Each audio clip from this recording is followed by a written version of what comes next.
ಎಲ್ಲವೂ ಕೂಡ ಸರಿ ಆಗ್ತಿದೆ ಅನ್ನುವಂಥ ಸಂದರ್ಭದಲ್ಲೇ ಎಲ್ಲವೂ ಕೂಡ ಕಿತ್ಕೊಳ್ತಾ ಇದೆ ಅನ್ನೋದು ಸ್ಪಷ್ಟವಾಗಿ ಗೋಚರ ಆಗ್ತಾ ಇದೆ. ಯಾಕಂದರೆ ಡಿನ್ನರ್ ಪಾಲಿಟಿಕ್ಸ್ ಬಹಳ ಜೋರಾಗಿ ನಡೀತಾ ಇದೆ. ಸಿದ್ದರಾಮಯ್ಯನವ್ರದ್ದು ಡಿನ್ನರ್ ಪಾಲಿಟಿಕ್ಸ್ ಆಯಿತು, ಈಗ DCMದು ಕೂಡ ಶುರು ಆಗಿದೆ. ಒಬ್ಬರಾದ ಮೇಲೊಬ್ಬರು ನಾಯಕರು ಡಿನ್ನರ್ ಪಾಲಿಟಿಕ್ಸನ್ನು ಮಾಡ್ತಾ ಇದ್ದಾರೆ. DK ಆಪ್ತ ದೊಡ್ಡಣ್ಣವರ ಫಾರ್ಮ್ ಹೌಸಲ್ಲಿ ನಿನ್ನೆ ಡಿನ್ನರ್ ಮೀಟಿಂಗ್ ಆಯಿತು. ಬೆಳಗಾವಿಯ ಫಾರ್ಮ್ ಹೌಸಲ್ಲಿ ದೊಡ್ಡಣ್ಣವರ್ DK ಅವರ ಆಪ್ತರು 40ಕ್ಕೂ ಹೆಚ್ಚು ಶಾಸಕರಿದ್ದರು, ಸಚಿವರುಗಳಿದ್ದರು, MLCಗಳಿದ್ದರು. DK ಸುರೇಶ್ ಅವರೇ ಇದರ ಮುಂದಾಳತ್ವವನ್ನು ವಹಿಸಿದ್ರು. ಒಂದು ಲೆಕ್ಕದಲ್ಲಿ ಇದು ಶಕ್ತಿ ಪ್ರದರ್ಶನ. ಊಟಕ್ಕೆ ಕರೆದ್ರೆ ಹೋಗಲ್ಲ ಅಂತನಕ್ಕಾಗತ್ತಾ ಅಂತಲೇ DK ಅವರೆಲ್ಲ ಜನಗಳನ್ನು ಸೇರಿಸಿ ಮಾತಾಡ್ತಾ ಇದ್ದಾರೆ, ನಾಯಕರನ್ನ ಸೇರಿಸಿ ಮಾತಾಡ್ತಾ ಇದ್ದಾರೆ. ನಾವ್ಯಾಕೆ ಮಾಡಬಾರದು ಅಂಥೇಳಿ ದೊಡ್ಡಣ್ಣವರ ಫಾರ್ಮ್ ಹೌಸಲ್ಲಿ ನಿನ್ನೆ ಡಿನ್ನರ್ ಮೀಟಿಂಗ್ ನಾವು ತೋರಿಸ್ತಾ ಇದ್ದೀವಿ. ನಿನ್ನೆ ರಾತ್ರಿ DK ಡಿನ್ನರ್ ಮೀಟಿಂಗಿಗೆ ಬಂದಿದ್ದು ನೋಡಿ. ಎಲ್ಲವೂ ಸುಸೂತ್ರವಾಗಿ ಬಗೆಹರಿತಾ ಇದೆ ಅನ್ನುವಂಥ ಸಂದರ್ಭದಲ್ಲೇ ಆ ಸೂತ್ರಕ್ಕೇ ಕಗ್ಗಂಟು ಬಿದ್ದಿದೆ. ಆ ದೃಶ್ಯಾವಳಿಗಳನ್ನು ನಾವು ನಿಮಗೆ ತೋರಿಸ್ತಾ ಇದ್ದೀವಿ. ಸಾಕಷ್ಟು ಸಂಗತಿಗಳು ಚರ್ಚೆಯಾಗಿದೆ. ಯಾರ್ಯಾರು ಡಿನ್ನರ್ ಮೀಟಿಂಗಲ್ಲಿದ್ದರು ನಾವು ಸ್ಕ್ರೀನ್ನ ಎಡಭಾಗದಲ್ಲಿ ನಿಮಗೆ ತೋರಿಸ್ತಾ ಇದ್ದೀವಿ. DK ಡಿನ್ನರಲ್ಲಿ ಇದ್ದಂಥವ್ರು ಯಾರ್ಯಾರು? ಕುಣಿಗಲ್ ಶಾಸಕರು, ಶೃಂಗೇರಿ ಶಾಸಕರು, ಹೀಗೆ ಹಲವಾರು ಜನ ಶಾಸಕರುಗಳಿದ್ದರು. ಸುಮಾರು 10-12 ಜನ MLCಗಳಿದ್ದರು. ಜೊತೆಗೆ ಮಂತ್ರಿಗಳು ಕೂಡ ಇದ್ದರು. 5 ಜನ ಮಂತ್ರಿಗಳಿದ್ದರು. ಯಾರ್ಯಾರಿದ್ದರು ಹಾಗಾದರೆ ಬನ್ನಿ ಅದರ ವಿವರಗಳನ್ನು ನಾವು ನಿಮಗೆ ತೋರಿಸ್ತಾ ಇದ್ದೀವಿ. KH ಮುನಿಯಪ್ಪ ಇದ್ದರು. KH ಮುನಿಯಪ್ಪ ಕಾಂಗ್ರೆಸ್ನ ಹಿರಿಯ ನಾಯಕರು, ಕೇಂದ್ರದ ಮಂತ್ರಿಗಳಾಗಿದ್ದಂಥವರು, ನಿರಂತರವಾಗಿ ಕೋಲಾರದಿಂದ MP ಆಗಿ ಗೆದ್ದು ಹೋದಂಥವರು. ಬದಲಾದಂಥ ರಾಜಕೀಯ ಸಂದರ್ಭದಲ್ಲಿ ಅವರು ವಿಧಾನಸಭೆಗೂ ಆಯ್ಕೆಯಾಗಿ ಬಂದರು. ಅವರೀಗ ಹಿರಿಯ ಮಂತ್ರಿಗಳು. ಶರಣ್ ಪ್ರಕಾಶ್ ಪಾಟೀಲ್ ಇದ್ದರು, ಸಚಿವರು. ಜೊತೆಗೆ MC ಸುಧಾಕರ್, ಮಂಕಾಳ ವೈದ್ಯ ಇದ್ದರು. NT ಶ್ರೀನಿವಾಸ್ ಕೂಡ್ಲಿಗಿ ಶಾಸಕರು ಅವರಿದ್ದರು. ಇಕ್ಬಾಲ್ ಹುಸೇನ್ ರಾಮನಗರ ಶಾಸಕರಿದ್ದರು. NA ಹ್ಯಾರಿಸ್ ಶಾಂತಿನಗರ ಶಾಸಕರು. DT ರಾಜೇಗೌಡ ಶೃಂಗೇರಿ ಶಾಸಕ. CP ಯೋಗೀಶ್ವರ್ ಚನ್ನಪಟ್ಟಣ ಶಾಸಕ. ಕೂಡ್ಲಿಗಿ ಶಾಸಕ ಶ್ರೀನಿವಾಸ್ ಅವ್ರನ್ನೂ ಕೂಡ ನಾವು ತೋರಿಸ್ತಾ ಇದ್ದೀವಿ. ಇನ್ನು ನಂಜೇಗೌಡ ಮಾಲೂರು ಶಾಸಕರು. ಮೊನ್ನೆ ತಾನೇ ಬೀಸೋ ದೊಣ್ಣೆಯಿಂದ ತಪ್ಪಿಸ್ಕೊಂಡ್ರು. ಸುಪ್ರೀಂ ಕೋರ್ಟಲ್ಲೂ ಗೆದ್ಕೊಂಡ್ಬಂದರು. ಇಲ್ಲಾಂತಂದ್ರೆ ಅವರ ಸೀಟಿಗೆ ಕಂಟಕ ಬಂದಿತ್ತೇನೋ ಅಂತ ಮತ್ತೆ ರೀಕೌಂಟಿಂಗ್ ಆಗಿ ಅದರಲ್ಲೂ ಕೂಡ ಗೆದ್ದು ಬಂದರು ನಂಜೇಗೌಡರು. ಅವರು ಕೂಡ ಇದ್ದರು. ಇನ್ನು ಡಿನ್ನರ್ ಮೀಟಿಂಗ್ನಲ್ಲಿ ಹಲವಾರು ವಿಚಾರಗಳ ಬಗ್ಗೆ ಚರ್ಚೆ ಆಗಿದೆ. ಯತೀಂದ್ರ ಪದೇ ಪದೇ ಈ ರೀತಿ ಸ್ಟೇಟ್ಮೆಂಟ್ ಕೊಡ್ತಾ ಇದ್ದಾರೆ. ನೀವ್ಯಾಕೆ ಅವರಿಗೊಂದು ನೋಟಿಸ್ ಕೊಡಬಾರ್ದು ಅಂತ ಕೂಡ ಕೇಳಿದ್ದಾರೆ. ಸ್ವಲ್ಪ ದಿನ ಕಾಯ್ತಾ ಇರಿ ಅಂತ ಕೂಡ ಹೇಳಿದಾರಂತೆ DK. ಮುಂದಿನ ವಾರ ಹೋಗ್ತಾ ಇದ್ದೀನಿ, ವರಿಷ್ಠರನ್ನ ಭೇಟಿ ಮಾಡ್ತಾ ಇದ್ದೀನಿ, ಏನೇನು ನಡೆದಿದೆ ನಡೀತಾ ಇದೆ ಎಲ್ಲವನ್ನೂ ಕೂಡ ಹೇಳ್ತೀನಿ, ಒಂದು ಸ್ವಲ್ಪ ದಿವಸ ಕಾಯಿರಿ ಅಂತ ಹೇಳಿದ್ದಾರೆ. ನೋಡಿ, ಇಕ್ಬಾಲ್ ಹುಸೇನ್ ಇದಕ್ಕೆ ಸಂಬಂಧಪಟ್ಟಂಗೆ ಪ್ರಶ್ನೆ ಎತ್ತಿದ್ರು. ನಾವೇನಾದರೂ ಮಾತಾಡ್ಬಿಟ್ರೆ ನೋಟಿಸ್ ಕೊಡ್ತೀರಿ? ಪದೇ ಪದೇ ಮಾತಾಡ್ತಾ ಇದ್ದಾರಪ್ಪ ಯತೀಂದ್ರ, ಅವ್ರಿಗೆ ನೀವು ನೋಟಿಸ್ ಕೊಡ್ತಾ ಇಲ್ಲ, ಯಾಕಿದು ಅನ್ನುವಂಥ ಪ್ರಶ್ನೆ ಹಾಕಿದ್ರು. ನಾವೇನಾದರೂ ಮಾತಾಡಿಬಿಟ್ರೆ ಅದು ಅಪಚಾರ, ಅದು ಅನಾಚಾರ, ಅದು ಆದರೆ ಬೇರೆ ಯಾರು ಮಾತಾಡಿದ್ರೆ ಹಂಗೆ ಆಗಲ್ವಾ ಅನ್ನೋದ್ರ ಮುಖಾಂತರ ಅವ್ರಿಗೂ ಕೂಡ ನೋಟಿಸ್ ಕೊಡಿ ಅಂತ ಇಂಡೈರೆಕ್ಟಾಗಿ ಹೇಳಿದರು. ಇದೆಲ್ಲದಕ್ಕೂ ಕೂಡ DK ಶಿವಕುಮಾರ್ ಉತ್ತರ ಕೊಟ್ಟಿದ್ದಾರೆ. ಒಂದು ಸ್ವಲ್ಪ ದಿವಸ ಕಾಯಿರಿ, ಇದೆಲ್ಲದಕ್ಕೂ ಉತ್ತರ ಕೊಡ್ತೀನಿ ಅಂದಿದ್ದಾರೆ.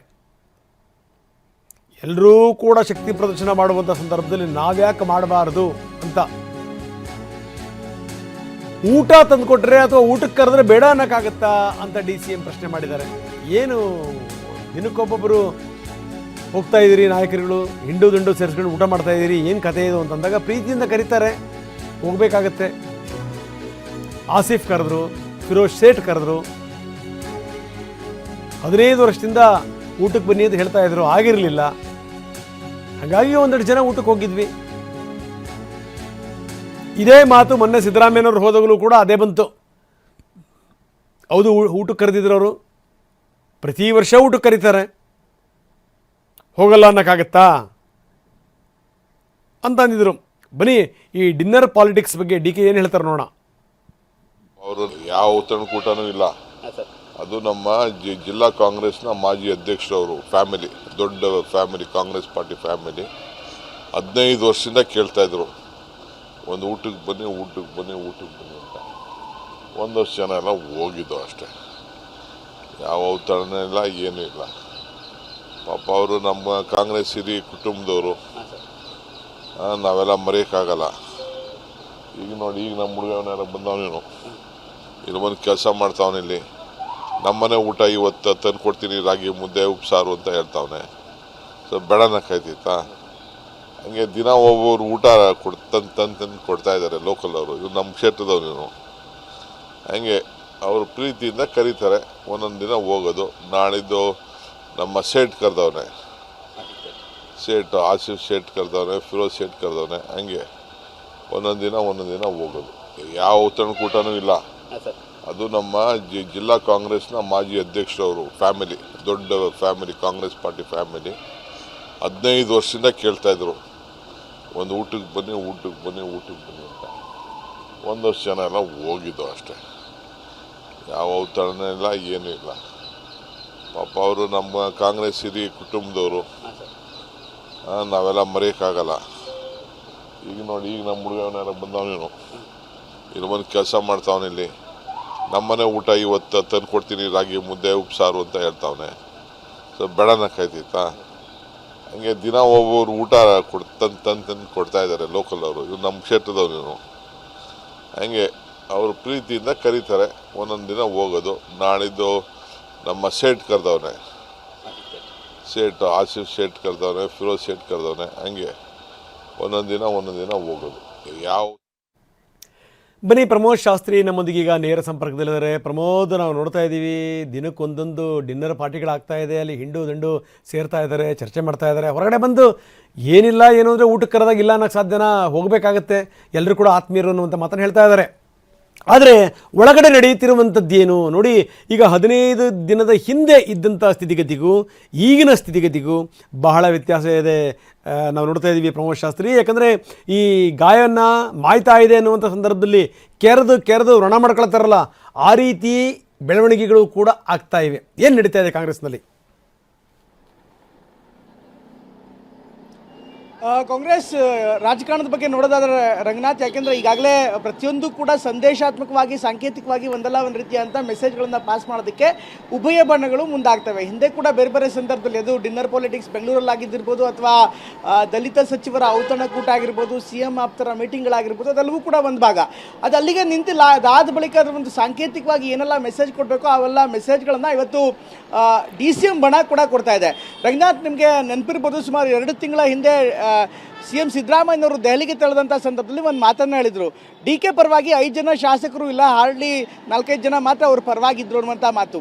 ಬಹುಶಃ ಈ ಮಾತನ್ನು DK ಬಣ ಕೂಡ ತುಂಬ ಸೀರಿಯಸ್ ಆಗಿ ತೆಗೆದುಕೊಂಡಂತೆ ಕಾಣಿಸ್ತಾ ಇದೆ. ಯಾಕೆಂದರೆ ನಿನ್ನೆ ಒಂದು ಮೀಟಿಂಗ್ ಮಾಡಿ, ಮೀಟಿಂಗ್ ಅನ್ನೋದಕ್ಕಿಂತ ಹೆಚ್ಚಾಗಿ ಒಂದು ಔತಣಕೂಟವನ್ನು ಮಾಡಿ, ಆ ಔತಣಕೂಟದಲ್ಲಿ 40ಕ್ಕೂ ಅಧಿಕ ಶಾಸಕರು, ಸುಮಾರು 6-7 ಸಚಿವರು, ಜೊತೆಗೆ 15 MLCಗಳು ಜೊತೆಯಾಗಿ ಕಂಡು ಬರ್ತಾ ಇರೋದನ್ನು ನೋಡಿದ್ರೆ, ನಮ್ಮ ಬಳಿ ಯಾರಿದ್ದಾರೆ ಯಾರಿಲ್ಲ ಅನ್ನುವಂಥ ಒಂದು ಸಂದೇಶವನ್ನು, ಒಂದು ಮೆಸೇಜನ್ನು ಪಾಸ್ ಮಾಡೋದಕ್ಕೆ ಮುಂದಾಗ್ತಾ ಇದ್ದಾರೆ.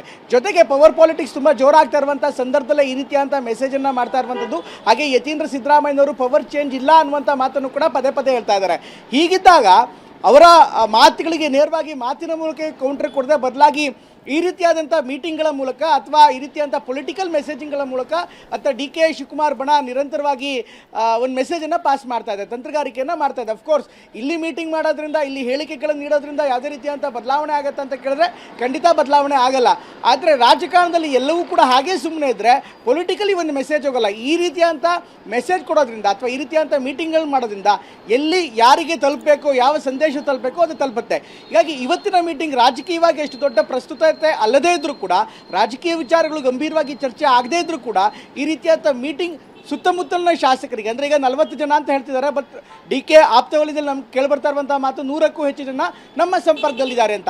ಈ ರೀತಿಯಾದಂಥ ಯಾರ್ಯಾರು ಶಾಸಕರಿದ್ದಾರೆ ಅವರಿಗೂ ಕೂಡ ಒಂದು ಪೊಲಿಟಿಕಲ್ ಮೆಸೇಜಿಂಗ್ ಪಾಸ್ ಆಗುತ್ತೆ. ಅಟ್ ದ ಸೇಮ್ ಟೈಮ್ ಕೂಡ ದೆಹಲಿಯಲ್ಲಿ ಯಾರಿಗೆ ತಲುಪಬೇಕೋ ಅದನ್ನು ತಲುಪಿಸುವಂಥ ಕೆಲಸವನ್ನು DK ಬಣ ಮಾಡ್ತಾ ಇದೆ. ರಂಗನಾಥ್, ನೀವು ಸಂಪರ್ಕದಲ್ಲಿರಿ, ಇನ್ನಷ್ಟು ನಾನು ಮಾತಾಡ್ತೀನಿ.